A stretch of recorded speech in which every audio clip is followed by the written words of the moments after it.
it's fine. Streaming on YouTube before it was causing me trouble.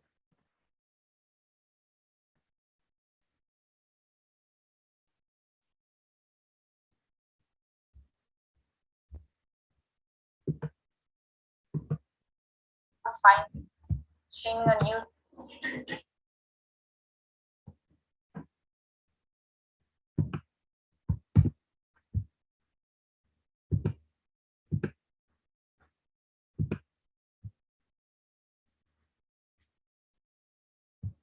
Okay.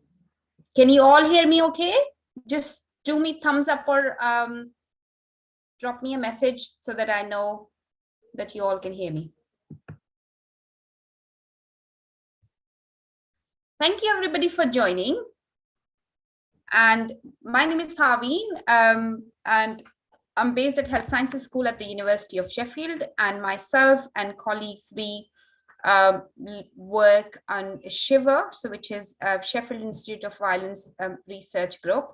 And on behalf of that group, we organize regular, these days, webinars to talk about issues around intimate partner violence, domestic abuse, and related issues. And this webinar is part of that series. And I'm really grateful to Lisa, who has joined us to do the webinars. And Lisa's webinars are always very well attended, and people would like to come and talk about issues. Lisa works at the University of Massachusetts Amherst, and she's the author of the book titled Invisible Chains, Overcoming Coercive Control in Your Intimate Relationships. I will give it to Lisa to tell us a little bit more about her role and what she's up to these days. And then we can have a talk. And if you have, what I would suggest is please keep a note of your questions as we move through. And towards the end of once Lisa has presented, then we can have discussions, because usually discussions are quite lively. And there is a risk that we get into the discussion and content would not be covered. So if that's okay with everyone, we'll do it that way. I'm also going to share the link to the YouTube channel where this stream is broadcasted as well, because some people are not able to join for some reason. And if there is any of your friend who has not been able to join us, I've pasted that link here onto the chat box. So please have a look at that and do share it. And I will leave it to Lisa. And in the meantime, I will also share the website of our group, so that you can have a look at what do we do and what it is all about. And do let me do share with me in the chat box if anyone would like to have a certificate, because then I will share a link where you give me your name and address and we'll be able to sort that out. Okay, so over to you, Lisa, and thank you so much for joining us. Hello, Parveen, Dr. Ali. Thank you for everything you do on issues of violence, and also to your amazing team there, including Michaela Rogers. I am really happy to speak with you today about intimate partner sexual abuse, even though it's such a painful issue, but I think it's a problem that is not discussed enough. So I'm really glad that we're going to have the opportunity to discuss it today. And I'm hoping I'm going to be able to join you in Sheffield in April, and maybe I can meet some of the folks who are here in person.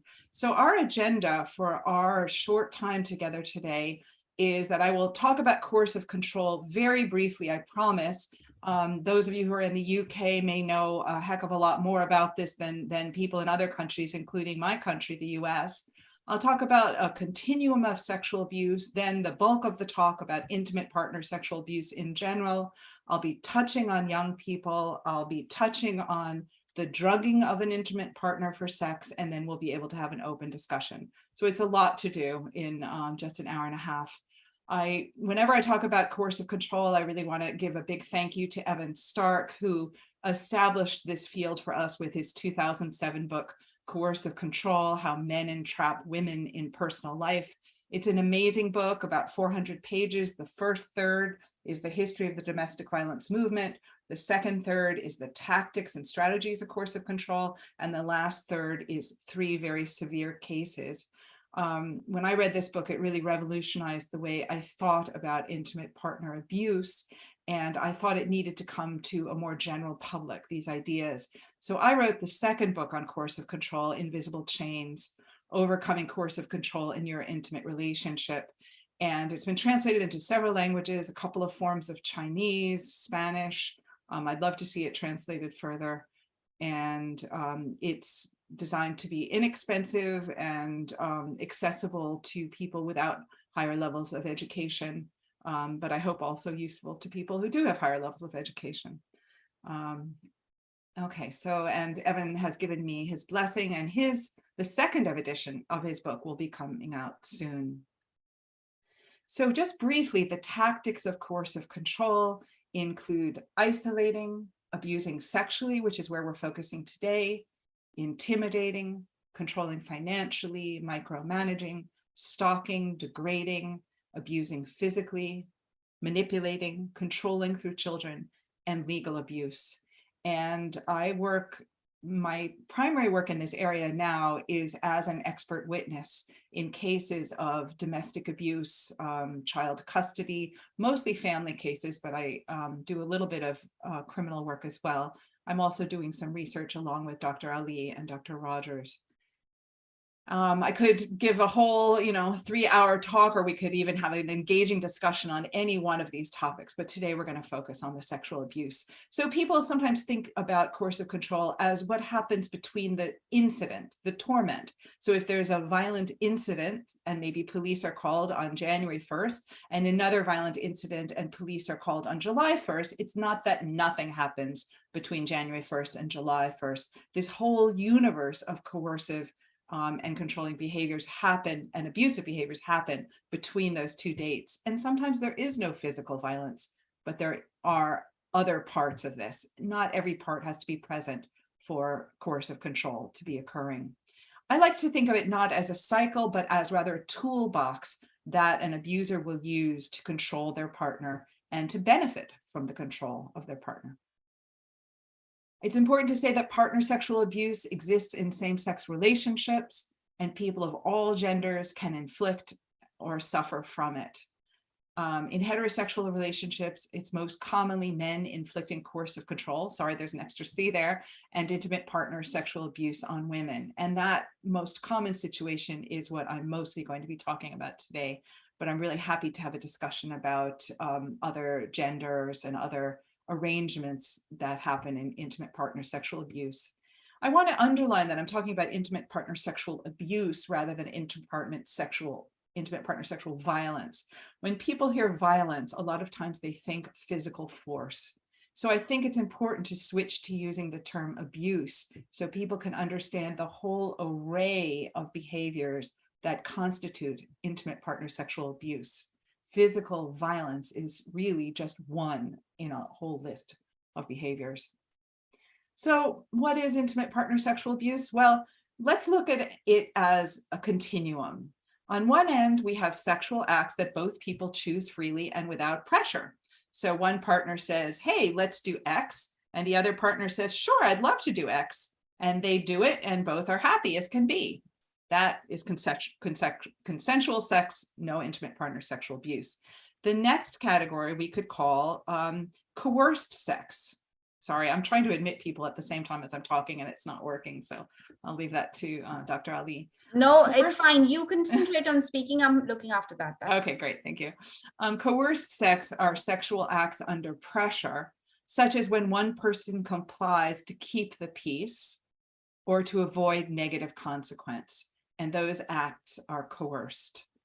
The third category on the final end of the continuum, and of course there's many places in between, are rape or other forced sexual acts where the victim may be physically restrained or physically forced.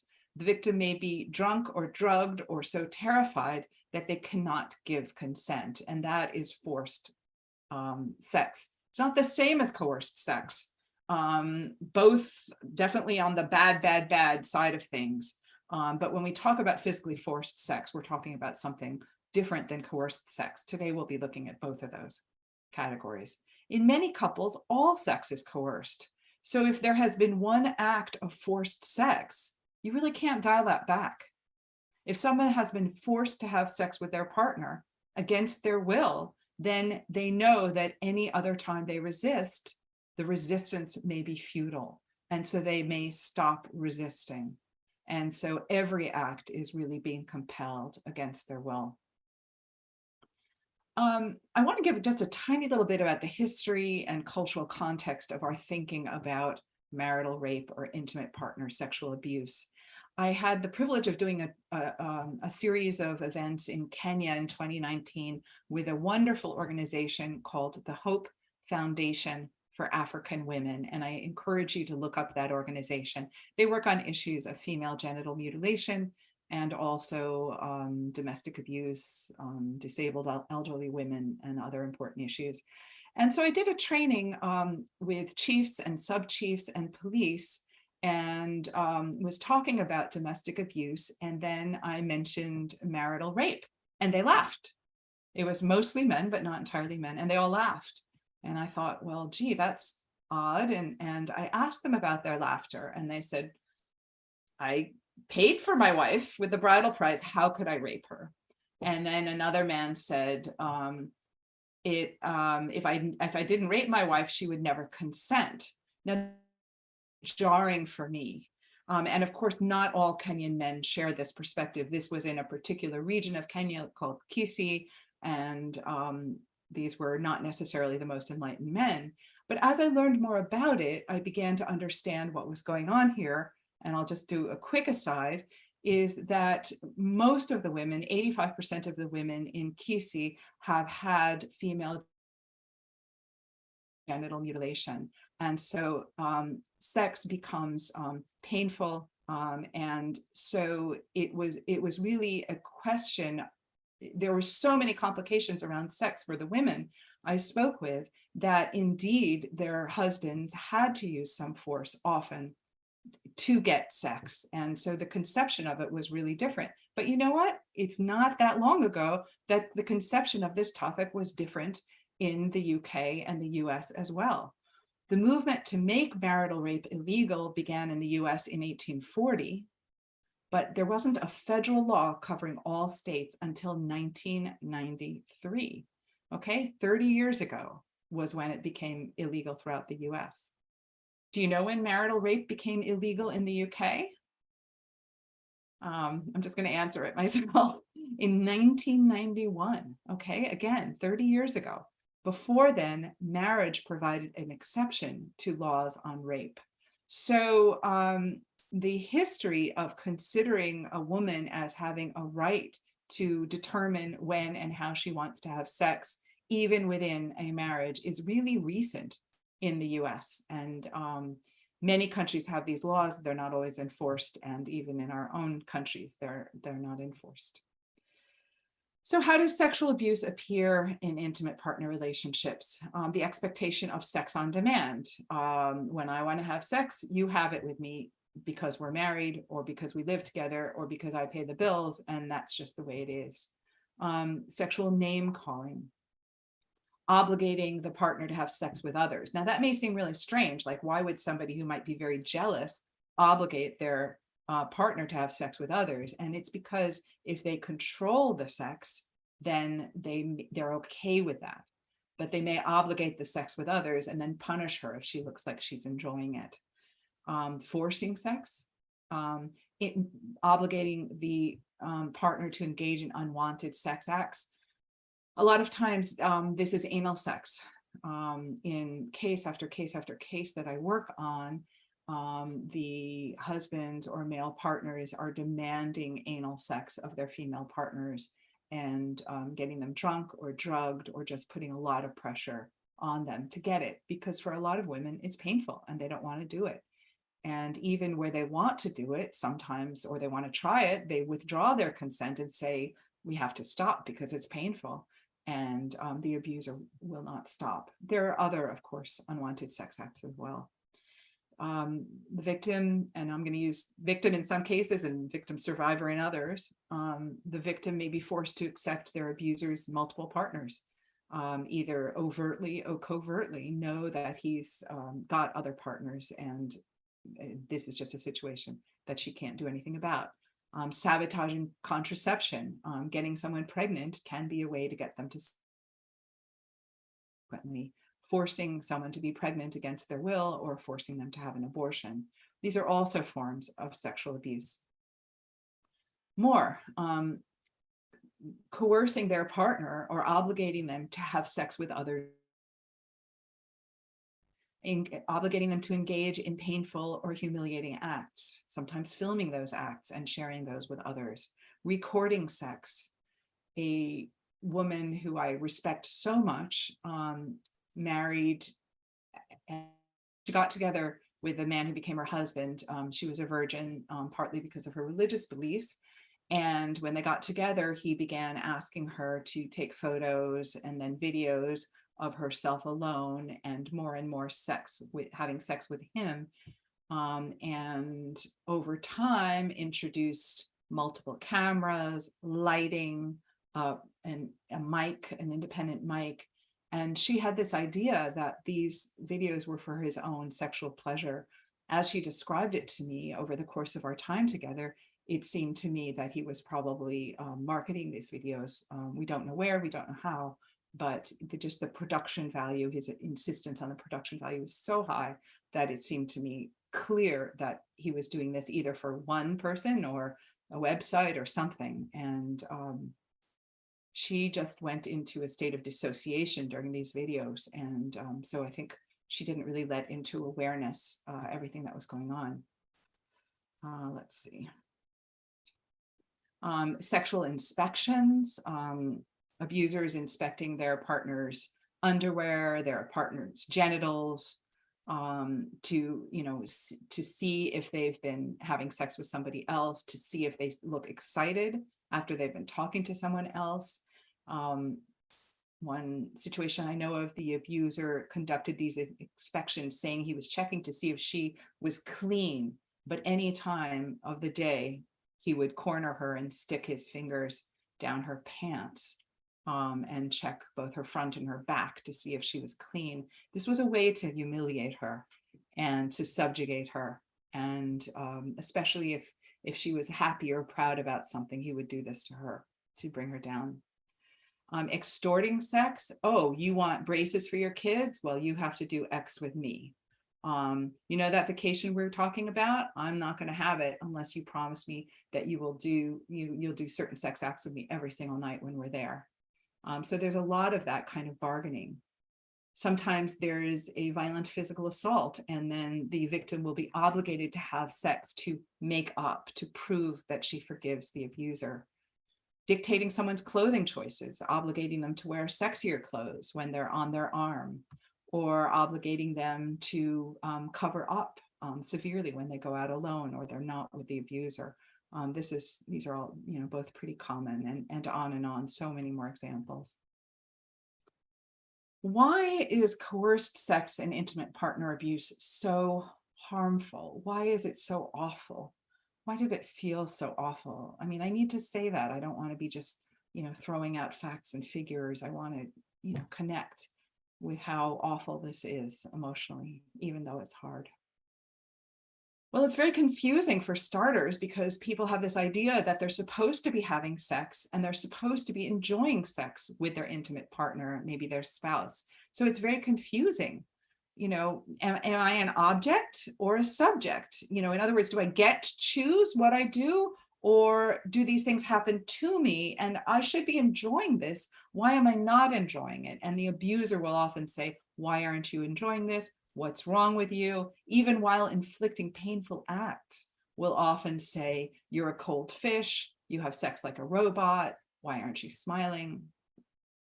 Am I wrong to object? Am I wrong to say no? Am I wrong to say I'm too sleepy? The kids have been hanging on me all day, I don't want to.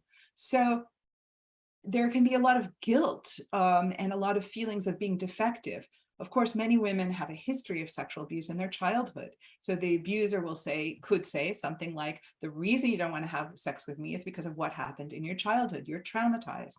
And then they deny their own role in making their partner uncomfortable.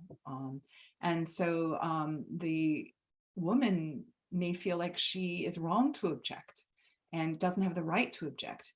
Do I owe this to him? Is this his need? So many abusers will say, look, this is what I need. This is what, you can see me getting irritable. I need this. Or a man has to have, sex X number of times a week or a day or whatever, and act as if they're entitled to it, feel entitled to it. They may wonder what's wrong with my partner, that he's not seeing what I'm feeling and not responding to what I'm feeling. It can feel like it's just never going to end. It's going to go on forever. Some people commit. Okay, I'll have sex with you every other day, or I'll have sex with you every 3 days. And then they calculate, gee, if we're together another 30 years, how many times is that? Can I make it through? The acts often escalate. So what the abuser wanted, in the beginning of the relationship, which might have felt fine, in order to get a kick, that abuser may up the ante. So include painful acts or humiliating acts. And that is also can be really disturbing to people. It's disturbing because it's repeated, sometimes repeated daily, sometimes multiple times a day, even if it's once a week.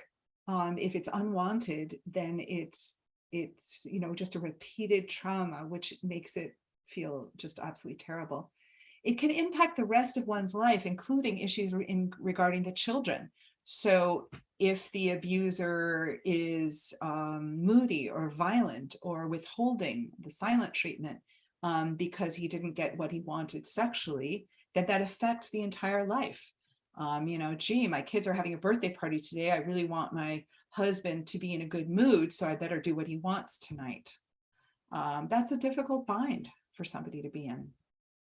There's no safe haven. Unlike stranger rape, which is awful, there's no safe haven from intimate partner sexual abuse, because the home, the bed, that should be safe and warm and places of affection and peace are instead sites of violence.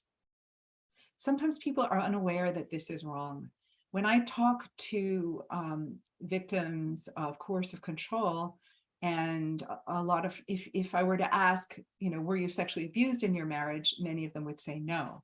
But if I ask something more specific and more behavioral, such as sometimes women are made to do things sexually that they don't want to do.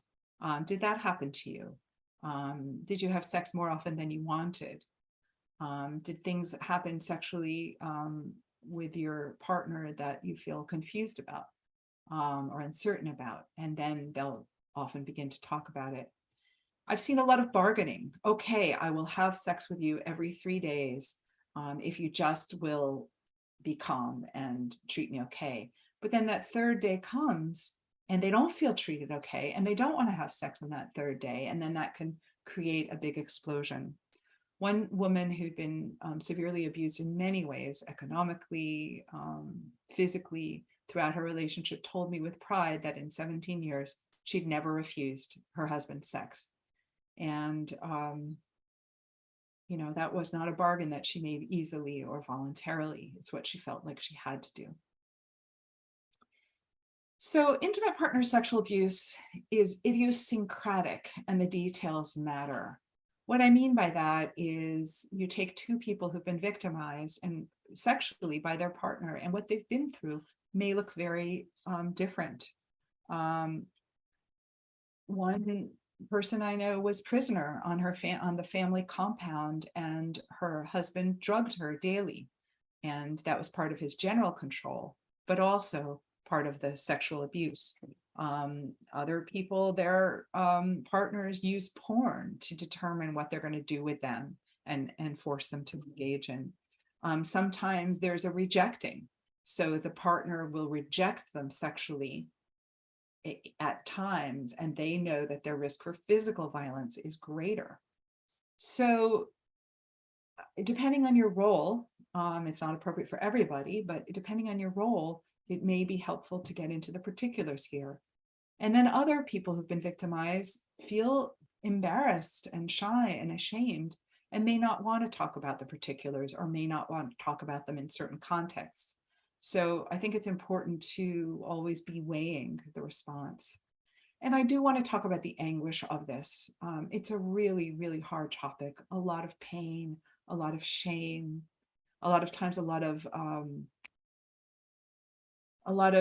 confusion, dissociation, memories that are repressed, so that people, once they begin talking about it, then the memories may come flooding out.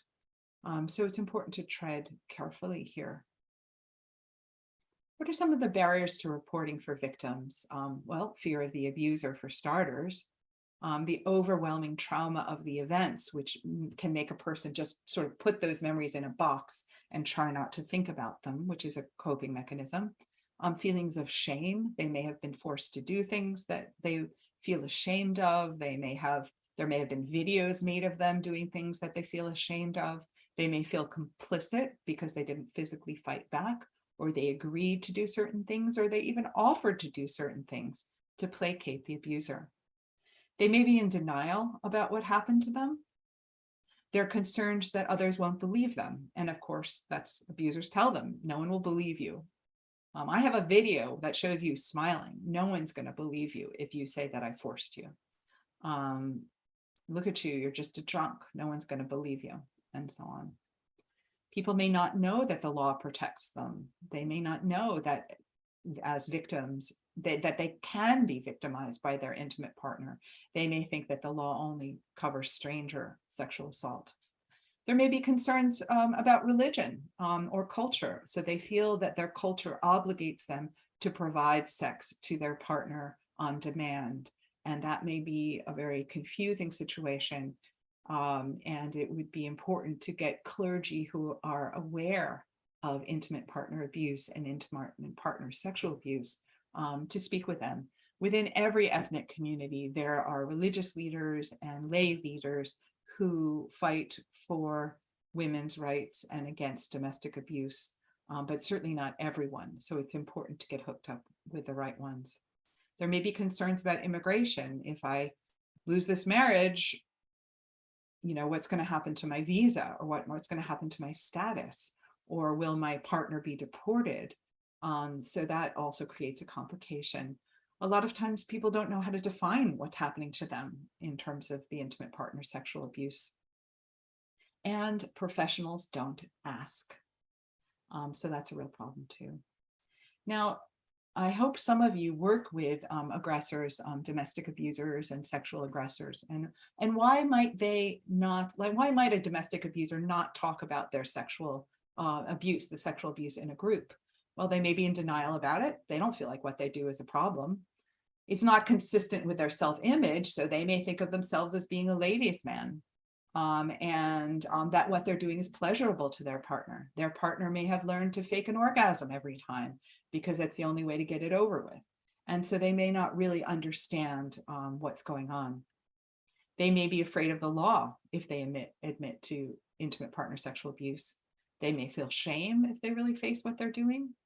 They may have their own trauma histories, and they may feel like it's just too good to give up.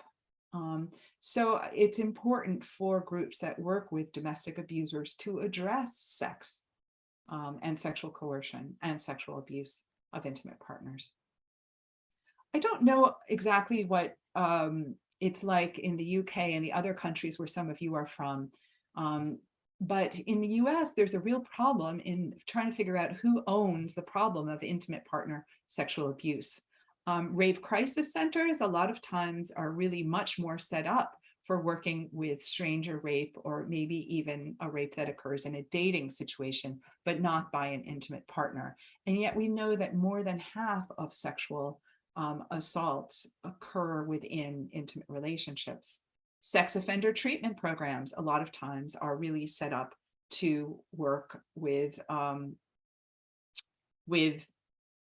sex offenders who offend against either children or offend against strangers and not intimate partners. Domestic violence victim service agencies should be great resources and sometimes are, but sometimes the personnel really doesn't have a lot of training in how to address the sexual issues. Batterer intervention programs, so programs that work with domestic violence offenders, sometimes touch on these issues, but sometimes they do just that. They touch on them. They don't really explore them in any depth. So there really is this issue of needing a systems response, or each system becoming responsible in its own way for the issue of intimate partner sexual abuse. We know that domestic violence and sexual assault or sexual abuse co-occur. One study of 148 abused women seeking orders of protection in Houston, 68% reported sexual abuse in addition to physical violence. 20% had a rape-related pregnancy. 15% attributed sexually transmitted infections to sexual abuse. And let me just say as an aside here that when you're working with a domestic violence survivor, try to get her to have a medical exam to look both for, for physical injuries, including sexually transmitted infections, because there may have been infidelities that she didn't know about that put her at risk. And there's, of course, high levels of post-traumatic stress disorder in victims of intimate partner sexual abuse. A man who forces his partner to have sex in addition to physically abusing her is more than 7 times more likely to kill her than abusers who do not force sex. So here I'm talking about the far end of that spectrum that we spoke about earlier: consensual sex, coerced sex, and forced sex. So abusers who physically force sex by either, restraining their partner, holding them down, getting them too drunk or drugged to be able to respond, are more than 7 times more likely to kill her than others abusers who don't do that. So it's a lethality factor that we really need to keep in mind. There's a wonderful book by David Adams. David Adams is, I would say, the founder of the movement to work with the batterers, with men who abuse their intimate partners. And he talks about how he entered this field or established this field because he saw his father kill his mother. And he did the first batterer intervention program in the US, maybe the world, called Emerge. He did a study of 31 incarcerated men who had killed their wives and 20 women who had survived serious attempted murder by their husbands. And he found a lot of really interesting things. But let me just read you one quote. There was no greater divergence in what victims and perpetrators reported than in the area of sexual violence. If we are to believe the killers, none of them had ever been sexually violent or even coercive to the women they killed. The victims of abuse painted a very different picture. Nearly 3/4 of the women who survived a near murder said their abusive partners had raped them. And I wrote a piece along with David Adams, or in interviewing him, that I'm going to share with Parveen, among other resources, in which he also talks about how the sexual patterns of abusive relationships that result in homicide are different from other abusive relationships, including very early sex and very frequent sex, that those also are risks for homicide. Victims of partner sexual abuse are often bad victims, according to the police and the courts. They often recant, so they often take back what they said. No, it didn't happen. It was a misunderstanding. Many reasons for that. They are still usually readily accessible to their partner. So they're in fear, which is different from many victims of stranger rape who, may not expect to ever see the rapist again. If you share a home, if you share children with the person who sexually abused you, then you are accessible to them. They may have reported multiple sexual assaults by the same individual. So someone may have gone to the police repeatedly reporting a sexual assault by the same person, and it becomes hard for the police sometimes to take that seriously. They may have complicated mental health profiles due to the abuse. We know that people who have survived domestic abuse, when they're just getting out of a relationship, can often look very fragmented, unstable, and look so much better after 6 months of safety. But the time when they're interacting with the police and the courts may be when they're in that really acute phase. And sometimes authorities don't trust what they say. They may also have been strangled and have had blows to the head and don't report this. And, that both of those result in brain changes that could be temporary or permanent, but also may make their story seem less coherent. Maybe you've heard of tonic immobility, just it's the freeze response to extreme stress, like a deer in the headlights. An involuntary temporary state of motor inhibition in response to situations involving intense fear. So it's very common for people in the middle of a sexual assault or a domestic violence assault or other really scary situation to freeze. That's what I do when there's an emergency. You don't want to be with me because I freeze. And it's not passive consent. So sometimes people who've just been absolutely silent at a certain point in a sexual assault or a sexually abusive situation think that, well, maybe I consented because I stopped saying no, I didn't push them off, when in fact they were frozen by their fear. And women who have become frozen during a sexual assault report higher rates of PTSD and depression afterwards, maybe because they in part consider themselves responsible for what happened. People who have a prior history of sexual abuse are more likely to respond with a freeze response. It can be a learned response. It's important to help people who've been victimized to understand this, that freezing does not mean that they consented to what happened to them.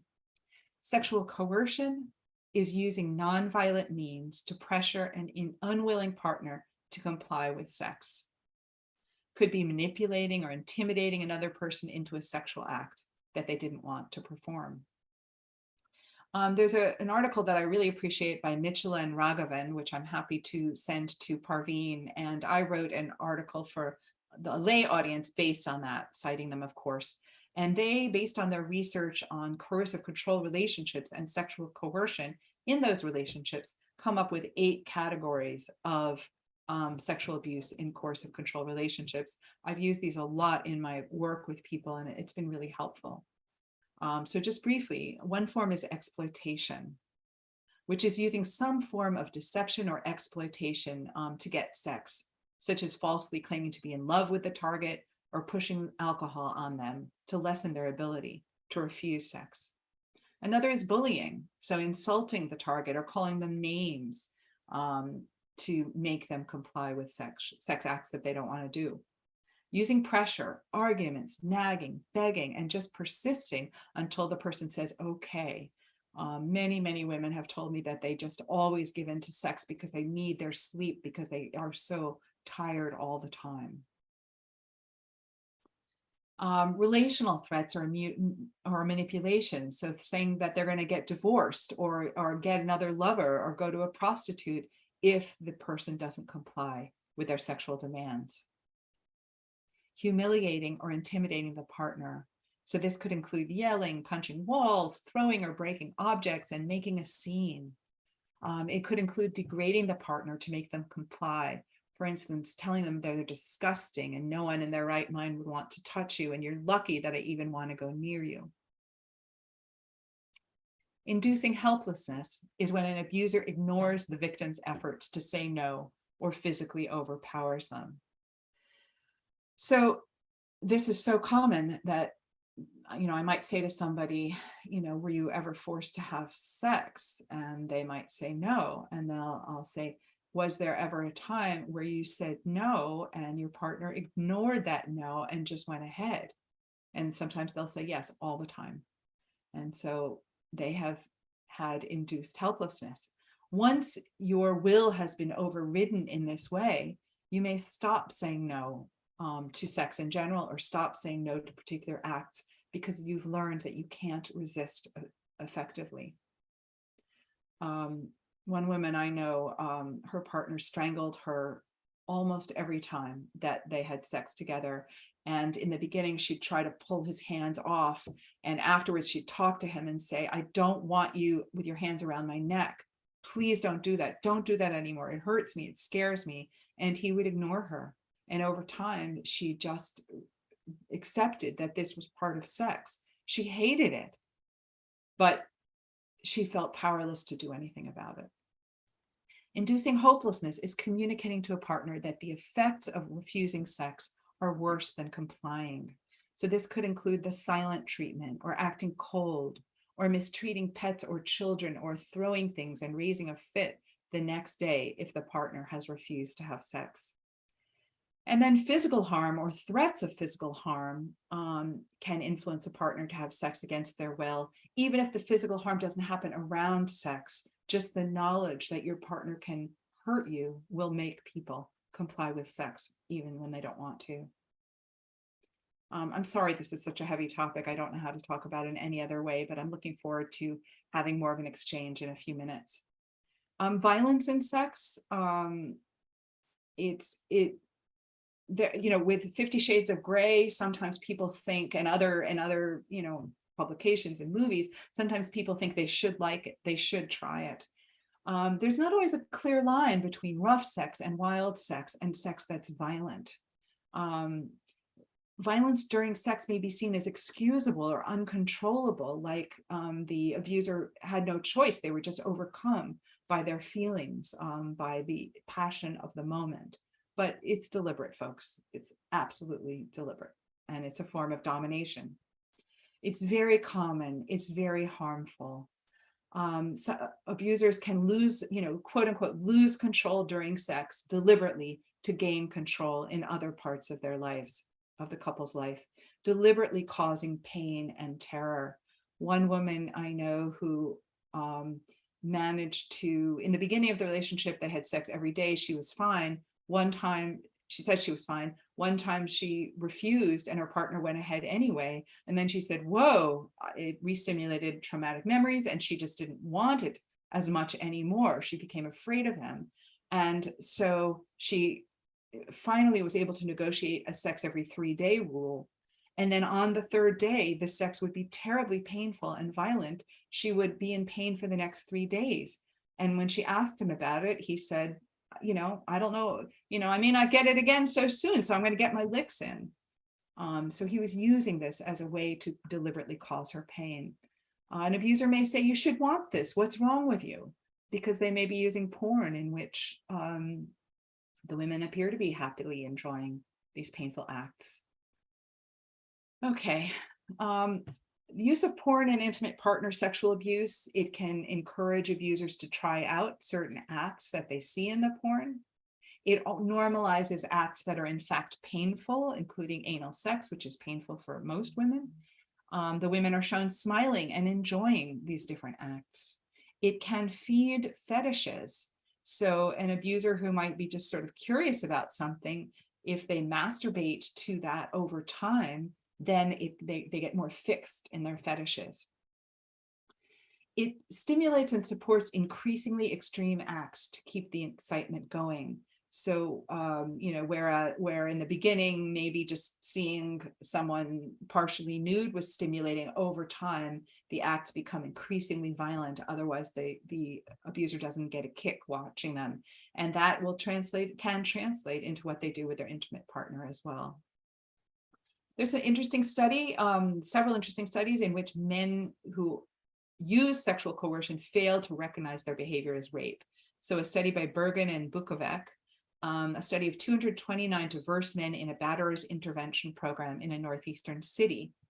53% answered yes to questions about conduct. Had they done this? Yes, that met the legal definition of rape or sexual assault in the program state. However, what percentage of these men do you think answered yes to the question, have you ever sexually abused your partner? 8%. So a small fraction of them recognized that it was sexual abuse. They didn't recognize the specific things they had done as abusive. They claimed that they didn't know their actions were a problem or hurtful. They often viewed their partners as their property and themselves as having the right to sex. So yeah, well, but she's my wife, and so, that's what we do. They would sometimes use sex as a punishment or to assert control or to make things right, okay? I spent a lot on your birthday. I took you out. So this is what I want now. Those who perpetrate intimate partner sexual abuse are from all demographic groups, rich, poor, every race, ethnicity, every religion. They may not have anger problems in general, and they may not be physically abusive to their partners. So it could be a broader problem of coercive control and intimate partner abuse, or it could be more restricted to the bedroom. Just briefly, and this is a great topic for another full conversation, certain contexts facilitate sexual assault of young people, by young people, of young people. That includes parties and situations where alcohol and drugs are involved.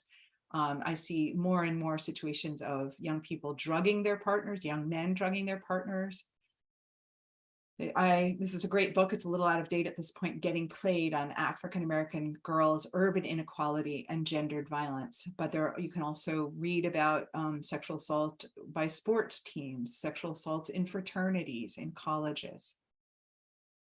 Technology is huge in terms of sexual coercion and sexual assault, and young people, where even middle schoolers may be asked to send photos of themselves naked, perhaps, or naked from the waist up, to someone, and then who they think likes them. And then increasingly, if you don't send me something more explicit, then I'm going to distribute those photos to our friends, or those videos.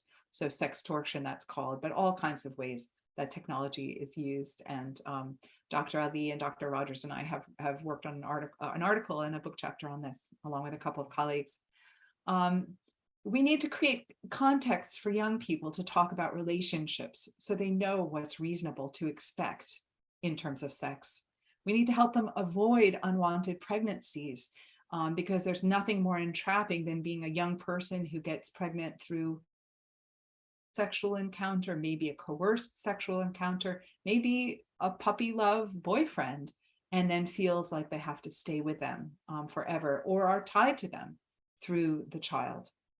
We have to teach about sexual scripts, expectations of men, women, boys, and girls in sex.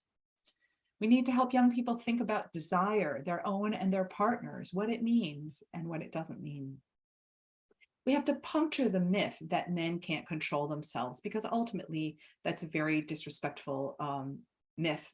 It's very disrespectful of men, as well as being very problematic for women. In the US, schools fail to intervene. I don't know if it's better in your countries. School-based sexual harassment is seen as a testing or training ground for gender relations in the community. So what people can get away with in school, then they try out in their personal relationships. Schools usually respond with indifference. Maybe they have reactive strategies, so they kick somebody out of school, but that just makes the next person less likely to report, because they don't want to be held responsible by all their peers for somebody getting kicked out of school. And they rely on girls to snitch rather than teachers reporting. I'm just going to speak briefly about the drugging of intimate partners, which again deserves a whole conversation. What are we talking about here? Giving a partner a drug without their knowledge, or saying it's something else. Could happen once, could happen once in a while. It could happen even daily. I've seen situations where women were being given either something like Viagra or a barbiturate to make them comply more with sex. It could be the giving of a drug or the withholding of a needed medication.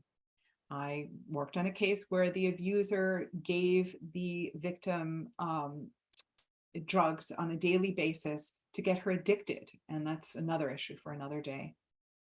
I became interested in the drugging of intimate partners when I was working on as an expert witness on a case, and someone very much in passing described to me how when she was married, she would occasionally drink so much that she'd black out, and then her husband would have sex with her and send pictures of her in compromising positions when she was blacked out to their friends.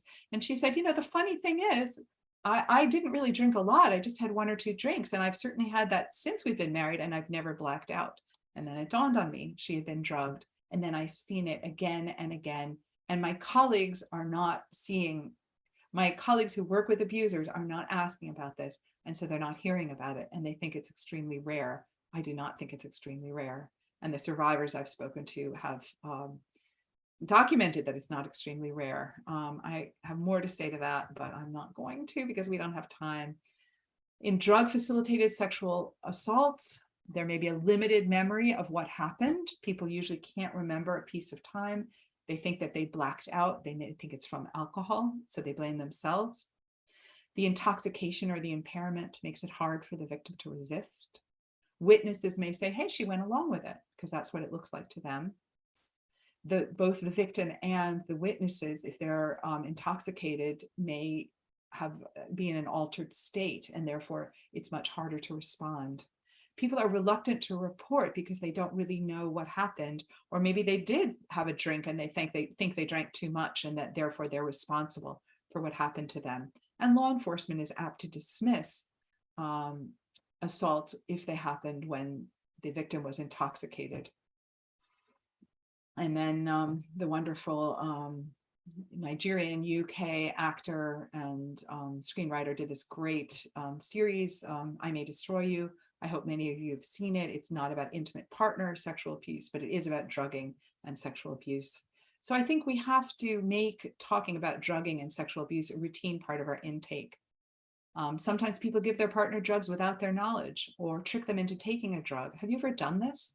If you're working with a sexual abuser, do you think that might have happened to you? If you're working with victim survivors, tell me about it. Do your programs address intimate partner sexual abuse? Do they address it well enough? A quote, I teach a course on sexual violence online at the University of Massachusetts. And this is a quote from one of my students used with permission.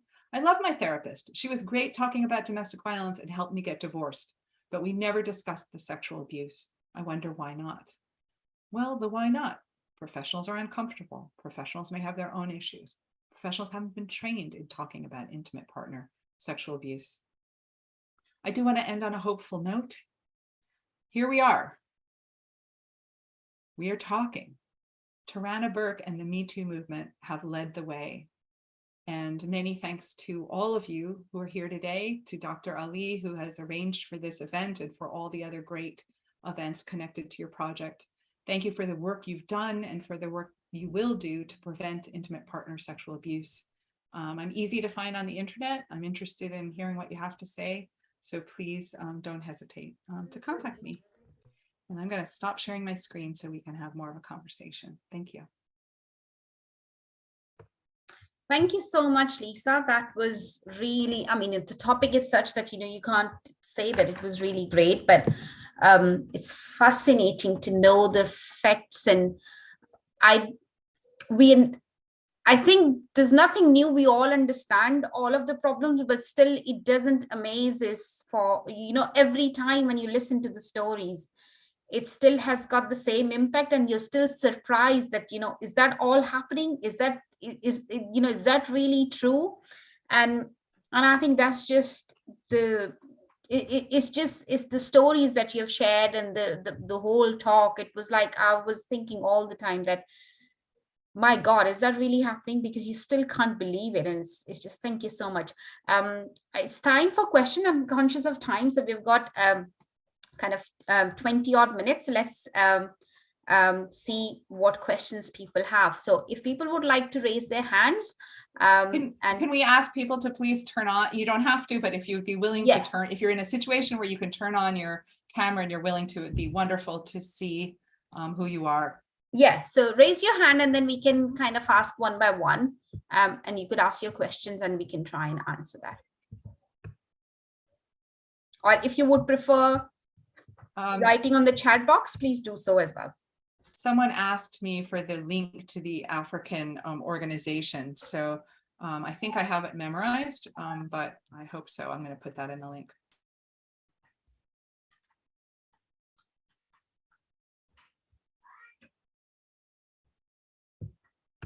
I'm just going to have a look at the YouTube just in case if there's a question there.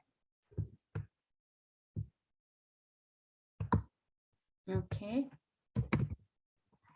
If you do want to ask a question, please turn on your mic so we can make that happen.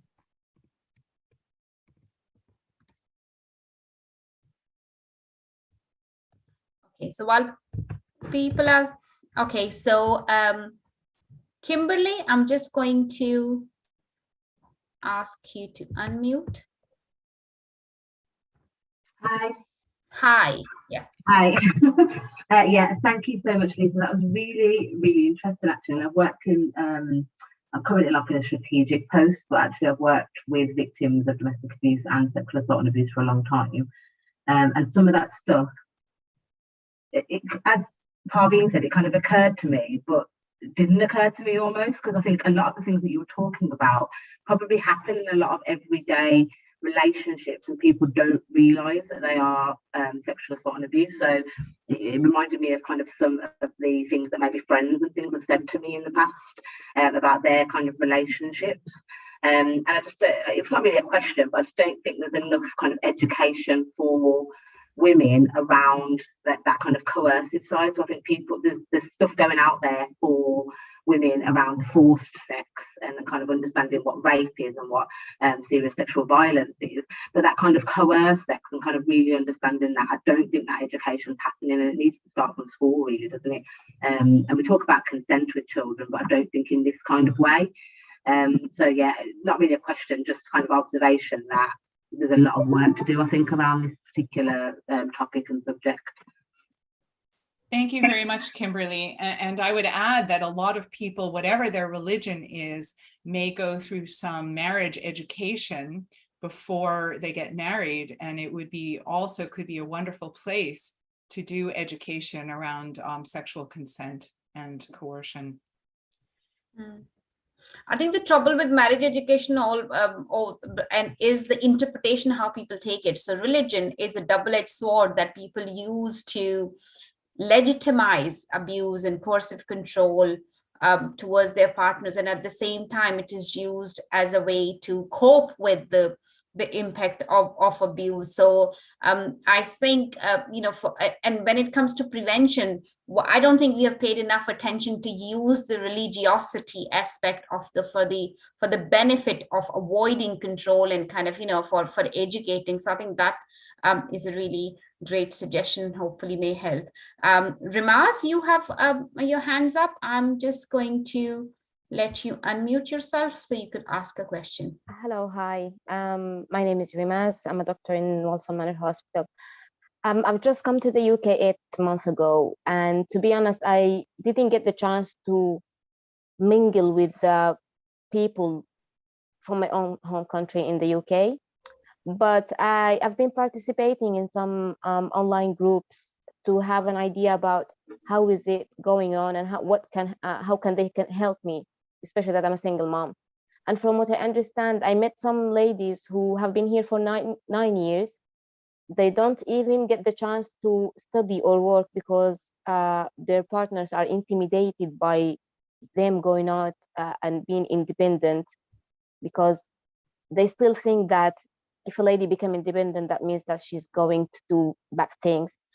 Not to mention that it's really important what you're saying, because I believe that if not 100%, 90% of women in my home country, I'm from Sudan, they don't recognize that they are actually sexually abused.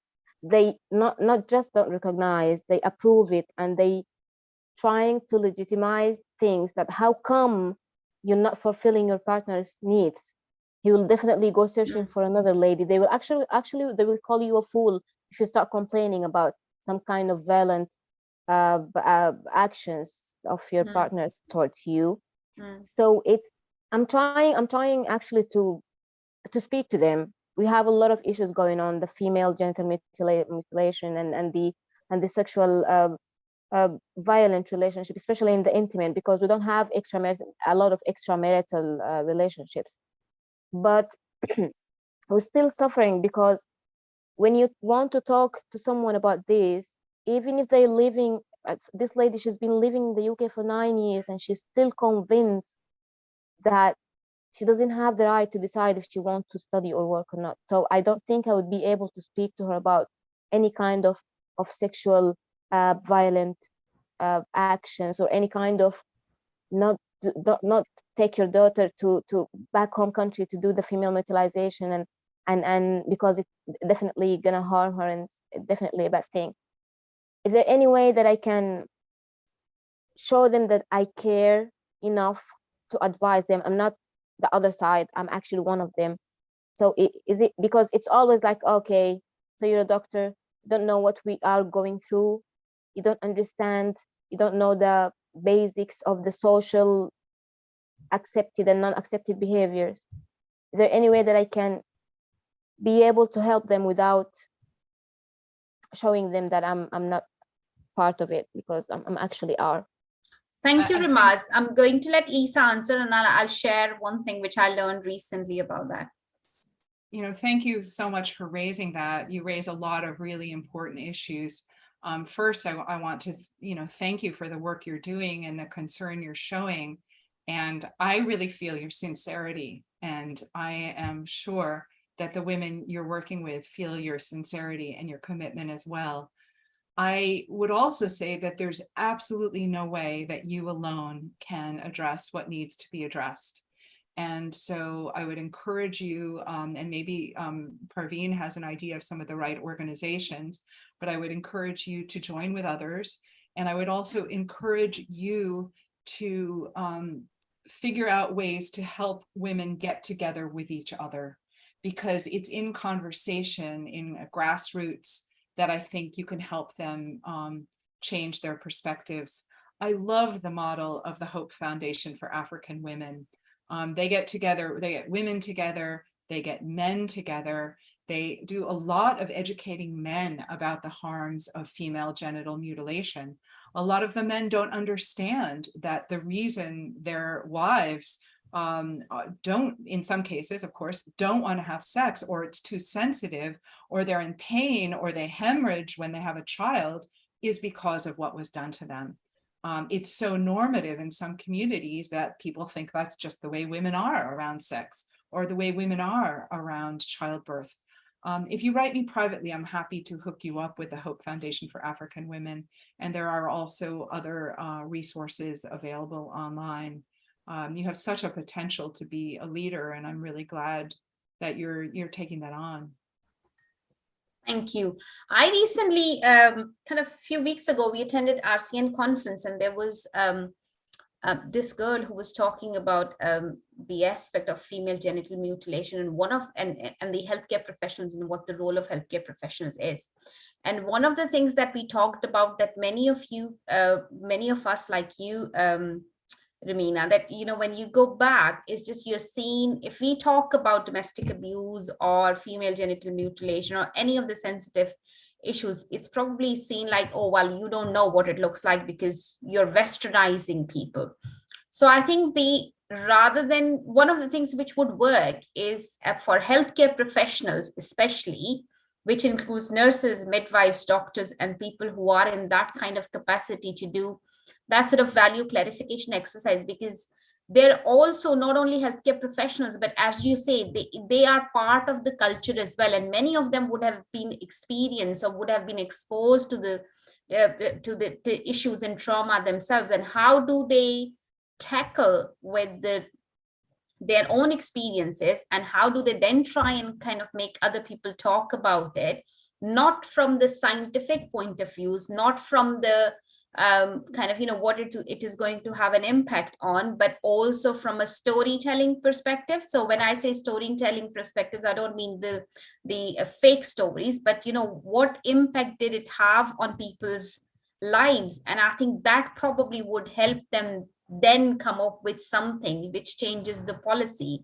and which changes the narratives. So I think even if small little talks, no matter where those happen, they're a good start, especially within the healthcare professionals, because they're the ones who are then able to support or challenge or kind of talk about the issues at policy levels. So that was good, one of the good suggestions that we talked about at that time, and therefore I just thought to share it with you, that you may find it useful in your context as well. We were talking about in the context of Nigeria, but I think Sudan probably would also fit in the same way, that if you provide in our own capacity with people that we work with healthcare professionals, if we can do that, I think that probably could be a good start.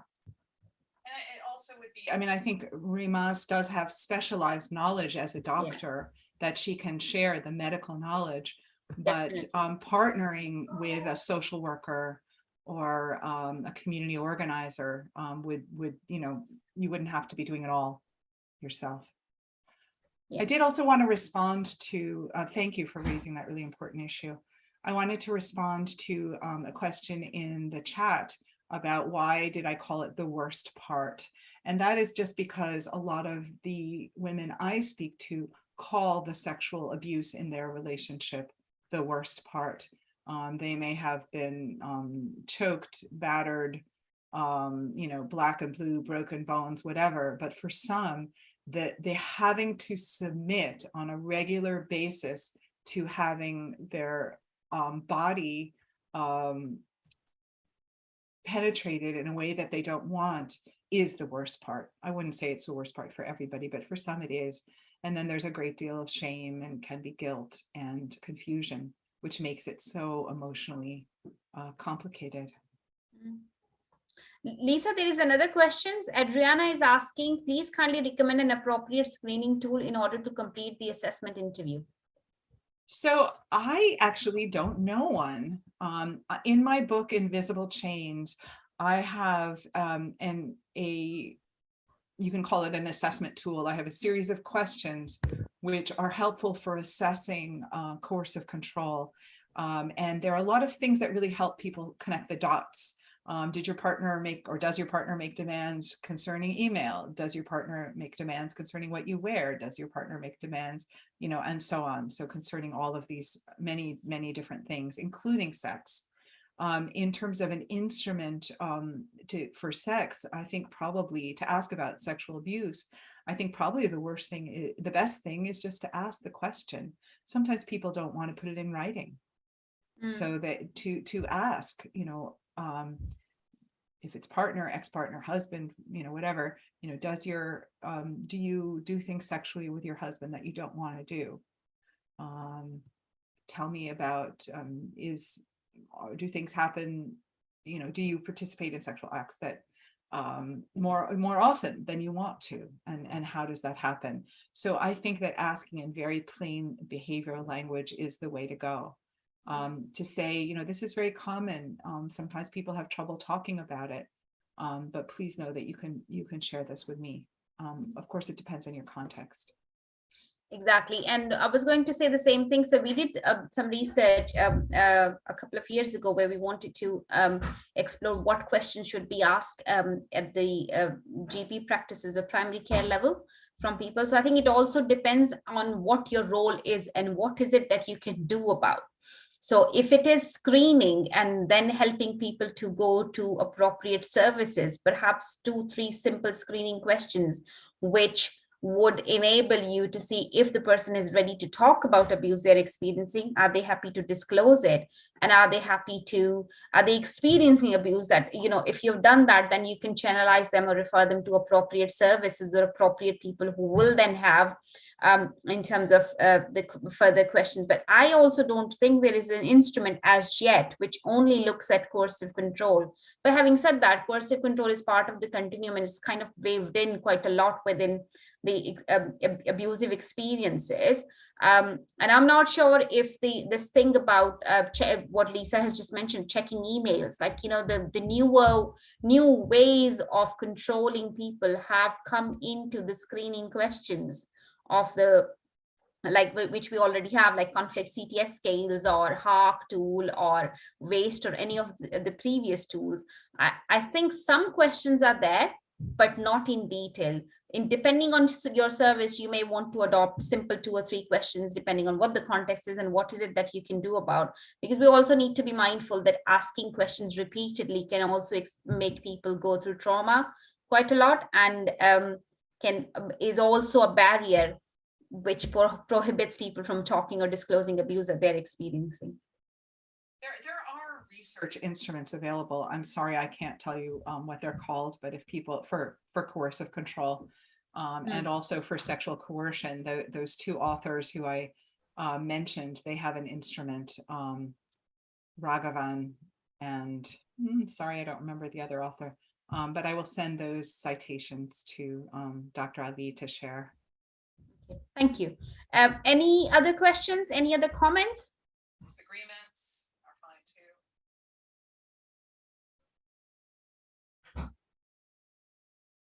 Let me just say that, many of the people here who are participating may also realize that they have been or are victims of intimate partner sexual violence or coercion and intimate partner sexual abuse. And that's a hard thing. Like, whoa, where do I go from here? So I'm aware of that, and I just wanted to acknowledge that. Okay, so if there are no other questions or comments, I would really like to thank everybody who has joined us, and especially Lisa. Thank you so much for your time and effort. And I know that you know how difficult it is, especially with the time differences between where you are and where we are based and where everybody else is based in terms of attending the events. But thank you so much for everything that you do. I will wait for the recording and everything to be available, and then I should send an email to everybody with recordings so that you have got this with you. Thank you so much. Hope you enjoy your evening and hope you enjoy your weekend. Thank you for this opportunity. Thank you, Lisa. Thanks a lot.